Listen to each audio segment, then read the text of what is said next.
So welcome back to the deep dive. Today we're looking at something pretty interesting. It's how the Unity Art Collective took this piece of feedback. Basically, your brand isn't classy, and, well, they turned it into a massive advantage. Yeah, and what's so fascinating here is they didn't just try to fix it. They reframed the entire argument. They didn't just dismiss the criticism. Not at all. They used it as a launch pad. Their whole strategy pivoted on this dichotomy they created, intrinsic value versus extrinsic value. Okay, so let's break that down. Intrinsic value is the old way of thinking. Exactly. That's the pure gold standard, traditional luxury. It's static. The value is just in the thing itself. And they basically said, that's not us. Right. They said our superiority is based on extrinsic value. It's about the impact after you acquire the art. It's dynamic. So the value isn't just the object, it's the ripple effect. That's a huge reframing. It means modern class is about purpose, not just polish. Precisely. They defined modern luxury as, and I'm quoting here, leading the globe in sustainable solutions. So the goal was to get the conversation away from subjective taste. Which is where not classy lives. And move it to demonstrable ethos, to things you can actually measure. Their mantra was basically demonstrate, don't declare. Okay, that's a great philosophy. But execution is everything, right? How do you actually get that message to land with the people you need to reach? Well, you have to speak two languages at the same time. On one hand, you have the cultural pioneer. This is the person who's all about narrative, discovery, the story. The authentic voices from East Africa, the colors collection, that's for them. Exactly. But then you have the conscious investor. And that person, they need data. They want verifiable proof of impact. Right. This is where you need the numbers to connect the art to, tangible results. So what proof did they offer? This is where they directly link the art to ESG impact, environmental, social, and governance criteria. So hard data. Hard data.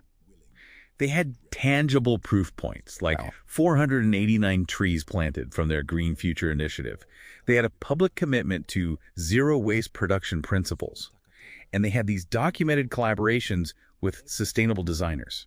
It's hard to argue with that. You can't really call a brand not classy when it's focused on that kind of quantifiable good. That's the point. It elevates the entire conversation. But hold on. If you focus so much on impact and data, how do you keep that feeling of exclusivity, of, high status sophistication? That's where the physical experience and the language come in. Yeah. It's brilliant, really.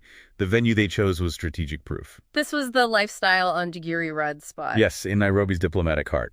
They didn't call it a gallery or a store. They called it a curated, like-minded space. It's about community, not just commerce. That one move changes so much, it turns a sales announcement into an invitation to an experience. It's not, our art is for sale. It's, we are proud to be hosted in this space. It feels completely different. And that feeling is cemented by what they call the Unity lexicon, their internal guide to high-status language. Oh no, commercial terms. Zero. They don't have customers. They have patrons or conscious investors. And that's where you get that amazing little phrase, acquire the legacy, not buy or purchase. It's such a key psychological flip, isn't it? Acquire the legacy implies you're a steward. You're not just consuming. You're investing in the collective's future and its impact. That is the definition of high-status marketing built on that extrinsic value we talked about. So this deep dive really shows how they took a critique and just owned it. They turned it into this confident declaration of leadership, but one that was grounded in real data and very, very precise language. They made collecting art about genuine ESG impact. And that leaves a pretty potent question for you, the listener. They use data and high-status language to elevate the value of art. So if we think about knowledge as being intrinsically valuable, how can you apply that same strategic mindset, using proof and precise language, to elevate the extrinsic value of your own expertise, to make its impact completely undeniable?